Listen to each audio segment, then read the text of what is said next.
بسم اللہ الرحمن الرحیم۔ السلام علیکم ورحمۃ اللہ وبرکاتہ۔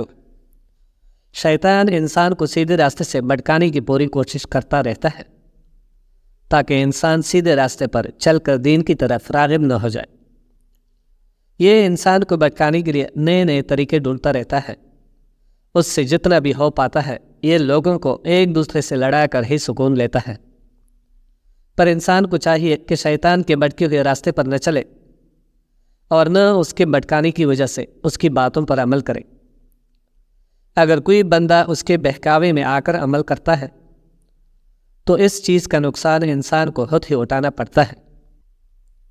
ایک مرتبہ شیطان بیٹھا ہوا تھا، اس کے چیلوں نے اس سے کہا کہ ہمیں ایک بات سمجھ نہیں آئی، آپ عابد کی وفات پر اتنا خوش نہیں ہوتے جتنا کہ ایک عالم کی وفات پانے پر خوش ہوتے ہیں، آخر یہ کیا ماجرا ہے؟ ہمیں بھی آپ اس بات کا راز بتا دیں۔ شیطان نے اپنے چیلوں سے کہا، آپ لوگ میرے ساتھ چلیں، میں آپ کو دکھاتا ہوں کہ میں عابد کی وفات پر خوش کیوں نہیں ہوتا اور عالم کے وفات پانے پر بہت زیادہ خوش کیوں ہوتا ہوں۔ شیطان اپنے چیلوں کو ساتھ لے کر ایک عابد کے پاس آ گیا۔ عابد عبادت کے اندر مصروف تھے۔ شیطان نے آ کر عابد کو سلام کیا تو عابد نے سلام کا جواب دیا۔ اس کے بعد شیطان عابد کے پاس بیٹھ گیا۔ شیطان نے عابد سے کہا کہ مجھے آپ کافی پرہیزگار بندے لگتے ہیں، میں نے آپ سے ایک بات پوچھنی تھی، کیا آپ مجھے میری بات کا جواب دے پائیں گے؟ عابد نے کہا کہ آپ اپنا سوال کیجئے، اگر مجھے معلوم ہوگا تو میں آپ کو جواب دے دوں گا، اگر مجھے معلوم نہیں ہوگا تو آپ کسی اور کے پاس جا کر اس سے پوچھ لیجئے گا۔ شیطان نے کہا کہ میں نے آپ سے یہ بات پوچھنی تھی کہ ایک انڈے کے اندر اللہ تعالیٰ اپنی قدرت سے زمین و آسمان، چاند، ستارے، یہاں تک کہ پوری کائنات کو سما سکتا ہے یا نہیں؟ انڈا جتنا ہے اتنا ہی رہنا چاہیے، اور زمین و آسمان جتنے بڑے ہیں اتنی ہی اس انڈے کے اندر بڑے ہی رہنے چاہیے۔ اس پر آپ کا کیا خیال ہے؟ مجھے میرے سوال کا جواب چاہیے۔ اب عابد کو دین کا اتنا علم تھا نہیں، بس وہ نماز روزے کے متعلق ہی جانتا تھا، اس لیے اس کے دماغ میں کافی وسوسے پیدا ہونے لگے۔ وہ سوچنے لگا کہ اگر انڈا اپنے سائز میں رہے اور زمین و آسمان بھی اپنے سائز میں رہے جتنے کہ اب موجود ہیں، چاند ستارے کافی بڑے ہیں، یہ کیسے ممکن ہو سکتا ہے کہ یہ پوری کائنات ایک انڈے کے اندر سما جائے گی؟ یعنی یہ شک کے لہجے میں معتجب ہو کر اس سوال کو دہرانے لگا اور پھر انکار کر دیا کہ ایسا نہیں ہو سکتا۔ اب شیطان کے چیلے بھی وہاں پر بیٹھے یہ سارا منظر دیکھ رہے تھے۔ شیطان نے اپنے چیلوں سے کہا کہ دیکھا میں نے کیسے عابد کے دل میں شک کا بیج بو دیا ہے، اب یہ اسی شک کے اندر ہی رہے گا اور یہ شک سے کفر تک پہنچ جائے گا۔ اب اس طرح کے لوگ زندہ رہیں یا وفات پا جائیں، مجھے ان سے کوئی بھی فرق نہیں پڑتا۔ اس کے بعد شیطان اپنے چیلوں کو ساتھ لے کر ایک عالم کے پاس آ گیا۔ یہاں پر اس نے عالم سے کہا کہ جناب آپ عالم ہیں، مجھے آپ سے ایک سوال پوچھنا تھا، کیا آپ مجھے میرے سوال کا جواب دے سکتے ہیں؟ عالم نے کہا کہ تم اپنا سوال بتاؤ۔ شیطان نے کہا کہ کیا اللہ تعالیٰ اپنی قدرت سے ایک انڈے کے اندر پوری کائنات سما سکتے ہیں یا نہیں، جبکہ انڈا اپنے سائز میں ویسے کا ویسا رہے جیسا کہ یہ ابھی ہے، اور زمین و آسمان بھی اسی انڈے کے اندر سما جائے جیسے ابھی موجود ہے؟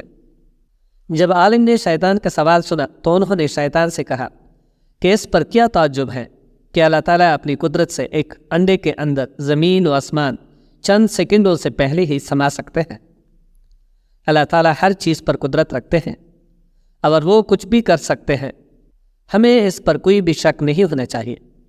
اللہ تعالیٰ کی ذات تو وہ ہے، جب اللہ تعالیٰ کسی بھی چیز کو بنانے کا ارادہ کرتے ہیں تو کہتا ہے کن، تو وہ ہو جاتی ہے۔ آپ کے سوال میں کوئی بھی شک و شبہ نہیں ہے، مجھے پورا یقین ہے کہ اللہ تعالیٰ ویسی ہی کر سکتے ہیں جیسا وہ چاہے۔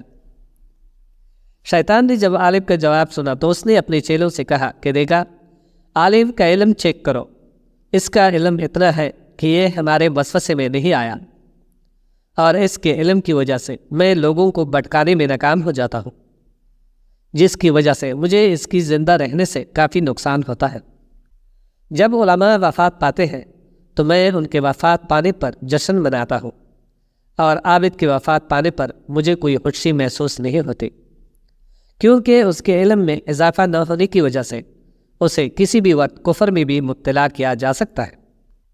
ایک ملک کا بادشاہ کافی بیمار ہو گیا، اس کی موت کا وقت قریب آ گیا، تو اس نے اپنے مشیروں اور وزیروں کو بلا کر کہا کہ میرے مرنے کے بعد اس شہر کے اندر جو بندہ سب سے پہلے قدم رکھے گا آپ لوگ اسے بادشاہ بنا دیجیے گا۔ بادشاہ کی وصیت پر عمل کیا گیا۔ بادشاہ کے مرنے کے بعد اگلی صبح سب لوگ اکٹھے ہو کر شہر کے دروازے پر آ کر کھڑے ہو گئے۔ اب سب لوگ یہ نظارہ دیکھنا چاہتے تھے کہ کون بندہ اس شہر کے اندر پہلے قدم رکھے گا جو کہ ہمارا بادشاہ بنے گا۔ اسی دوران ایک ہستحال بندہ شہر کے اندر قدم رکھتا ہے۔ سب لوگ اس پر نظر ٹکائے اسے دیکھ رہے تھے۔ جب لوگوں نے اسے غور سے دیکھا تو وہ بندہ بیکاری تھا۔ بادشاہ کے وزیر اور مشیر سب لوگ اکٹھے ہو کر اس بیکاری کے پاس آ گئے اور آ کر اس سے کہنے لگے کہ مبارک ہو، آج سے آپ ہمارے بادشاہ منتخب ہو چکے ہیں۔ بیکاری نے جب یہ بات سنی تو وہ انکار کرنے لگا کہ میں آپ کا بادشاہ نہیں بن سکتا، میں تو ایک غریب بیکاری ہوں جو در در جا کر بھیک مانگتا ہوں۔ پر بادشاہ کے بندوں نے اسے زبردستی بادشاہ بنا دیا۔ وہ اس کو بادشاہ کے محل کے اندر لے آئے، یہاں پر آ کر اس کو بادشاہ کے کپڑے پہنائے اور کرسی پر بٹھا دیا گیا۔ اب اس بندے کو بادشاہت چلانے کا تو ذرا بھی علم نہیں تھا، لہٰذا کچھ عرصہ گزرا تو حرات پالیسی ہونے کی وجہ سے ملک کا ایک بڑا حصہ مخالف فوج نے لے لیا۔ پورے ملک کے اندر حالات خراب ہوتے جا رہے تھے۔ ایک دن یہ اپنے محل کے اندر بیٹھا ہوا تھا تو اس کے پاس وزیر اور مشیر اکٹھے ہو کر آ گئے۔ وہ آ کر اس سے کہنے لگے کہ بادشاہ سلامت، آپ اس ملک کے بادشاہ ہیں، آپ کی غلط پالیسیوں کی وجہ سے ہمارے ملک کے ایک بہت بڑے حصے پر دوسری فوج نے قبضہ کر لیا ہے۔ آپ کوئی حل بتائیں تاکہ ہم اپنے ملک کی حفاظت کر سکیں اور دشمنوں سے اپنی زمین واپس لے سکیں۔ بادشاہ نے جواب دیا کہ میں نے تو آپ سے پہلے بھی کہا تھا کہ میں ایک بیکاری ہوں، میں بادشاہ نہیں بن سکتا، پر آپ لوگوں نے زبردستی مجھے پکڑ کر بادشاہت کی کرسی پر بٹھا دیا۔ میں بادشاہت کے قابل نہیں ہوں، اس لیے بہتر ہے کہ اس کرسی پر میں کسی ایسے بندے کو بٹھاؤں جو ایماندار اور مجھ سے قابل ہو، جو اس ملک کی حفاظت کر سکے۔ میں تو اس ملک کی حفاظت نہیں کر سکا، میں اس ملک کی حفاظت کرنے میں ناکام رہا ہوں۔ اب میں اس ملک کا بادشاہ وزیر کو منتخب کرتا ہوں۔ وزیر نے جب یہ بات سنی تو وہ انکار کرنے لگا، پر بادشاہ نے کہا کہ میں بادشاہ ہوں، تمہیں میرے حکم پر عمل کرنا ہوگا۔ پھر اس بادشاہ نے وزیر کو تاج پہنا دیا اور خود بیکاری کا لباس پہن کر ان سب کے سامنے آ گیا۔ بیکاری نے آ کر بادشاہ سے کہا، جو وزیر سے بادشاہ بن چکا تھا، اس سے کہنے لگا کہ جس کا کام اس کو سانجھے، میرا کام بادشاہ بننا نہیں تھا، میرا کام تو بھیک مانگنا ہے اور میں اسی میں ہی گزارا کرتا ہوں۔ اس لیے بہتر ہے کہ تم اب اچھے سے اپنے ملک کی حفاظت کرنا اور اپنی زمین دشمنوں سے واپس لینا، اور میری ایک نصیحت یاد رکھنا، جب بھی تم مرنے لگو تو یہ نہ کہنا کہ جو بندہ سب سے پہلے شہر کے اندر قدم رکھے گا میرے مرنے کے بعد اسے بادشاہ بنا دینا۔ یہ بے وقوفی تم بالکل مت کرنا، پہلے بادشاہ نے یہ بے وقوفی کی تھی، اس لیے اس ملک کا ایک بہت بڑا حصہ دوسرے ملک کے ہاتھ لگ چکا ہے۔ تم جس کو بھی بادشاہ بنانا، سوچ سمجھ کر بنانا اور اسے بنانا جو سب سے قابل اور بہتر ہو، جو پورے ملک کو کنٹرول کر سکے، جس سے رعایا بھی خوش رہے۔ میری نصیحت یاد رکھنا۔ یہ کہہ کر بیکاری انجانے راستوں کا مسافر اپنے سفر پر نکل پڑا۔